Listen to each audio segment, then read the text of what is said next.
3 raw confessions, 3 broken hearts. Tonight we walk into the moments when hidden truths erupt into daylight, leaving no room for denial. Each story will peel back the layers of trust, betrayal, and the painful aftermath that follows. We'll hear the quiet desperation of a dying ex-wife seeking forgiveness, the sting of a partner who turned a relationship into a contract, and the cold shock of a whispered name that shatters a marriage. Brace yourself for honesty, raw emotion, and the hope that can rise from the ashes. He called me late on a Tuesday, his voice trembling with excitement, saying he wanted to move in together. I imagined lazy Sunday mornings, shared coffee, a future built on love. Instead, he laid out a contract. I would take on every household chore while he paid a larger share of the rent. The proposal felt like a slap, transforming romance into a job description. My stomach tightened as his pleading tone begged me to accept, and I realized that the foundation of our 10-month love was cracking under an impossible demand. We met in college, bonding over late-night study sessions and cheap pizza. Over 10 months we built a routine of weekend getaways, whispered future plans, and endless texting that made me feel secure. He was charming, supportive, and always eager to please, until I visited his parents' house. There, his mother ran a household of 5 grown men, cooking, cleaning, and managing everything. He had never learned to cook, clean, or even fold laundry. I convinced myself love could rewrite his past, hoping he would change for us, but the reality was far different. Red flags appeared early. He never cooked, always ordered takeout, and avoided any chores at my place, leaving dishes to pile up. Friends joked that his mother acted as his personal assistant, but I dismissed it as cultural difference. He bragged about paying rent, yet never mentioned grocery bills or utilities. When I asked him to help with a simple task, he froze, claiming he didn't know how. Each excuse stacked like unseen bricks, creating a wall I refused to see until his ultimatum forced the truth into the open, shattering my trust. I told him I couldn't be his mother. Love shouldn't feel like servitude. The conversation broke him, and he disappeared for days, ignoring my calls. Eventually, he texted that he would never learn to manage his own life, and we ended. Months later I moved into a shared apartment, learned to cook for myself, and found a partner who values equality. The scar remains, but it taught me that love thrives on partnership, not on one person bearing the entire load. I now live freer, stronger, and unapologetically independent. From a broken contract to a whispered name, the next betrayal cuts even deeper, exposing hidden affairs that linger in the shadows of everyday life. Stay tuned as we unravel another painful truth that will leave you questioning what you thought you knew about love and loyalty. We were tangled in an intimate night, bodies moving together, when she breathed out his name, her ex's. The syllables hung in the air like a dagger, stopping my heart mid-beat.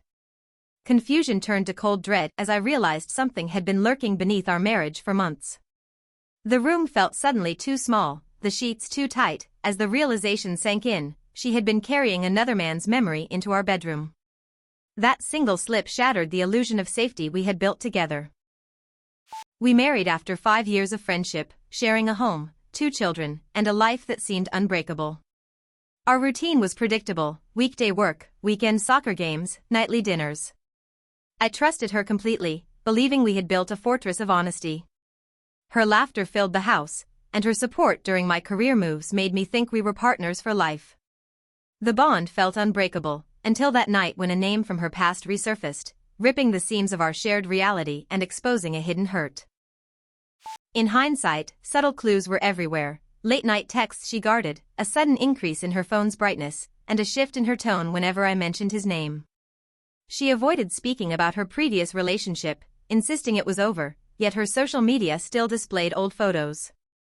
I once found a hidden app on her phone, but dismissed it as a game.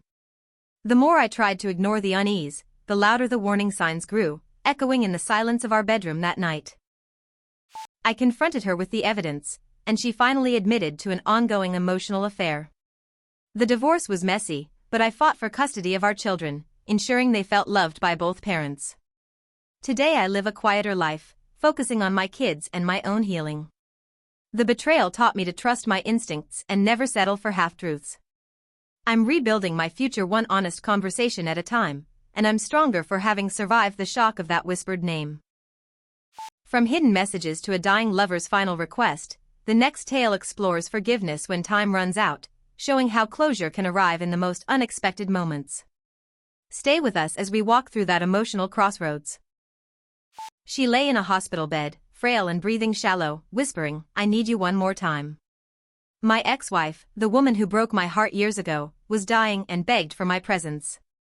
The hallway smelled of antiseptic, and my heart hammered as I walked toward a past I thought was buried. She reached out, tears streaming, and confessed everything, her betrayal, her regrets, and a love that never truly faded. In that moment time folded, and years of pain collapsed into a single, bittersweet hug.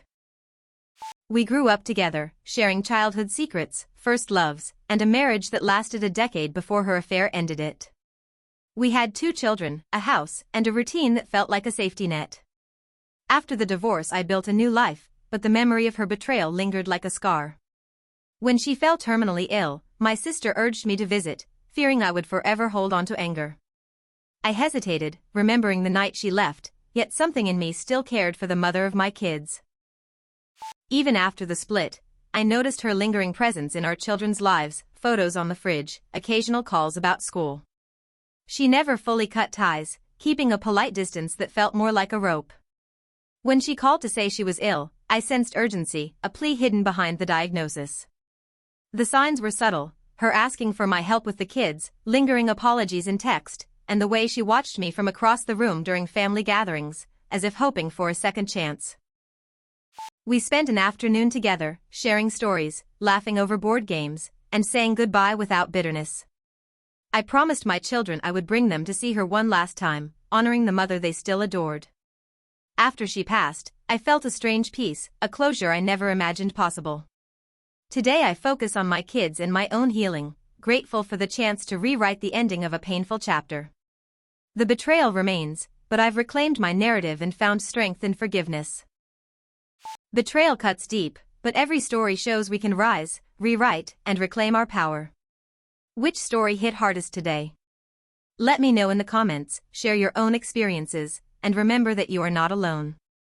Together we turn pain into purpose and find the courage to move forward.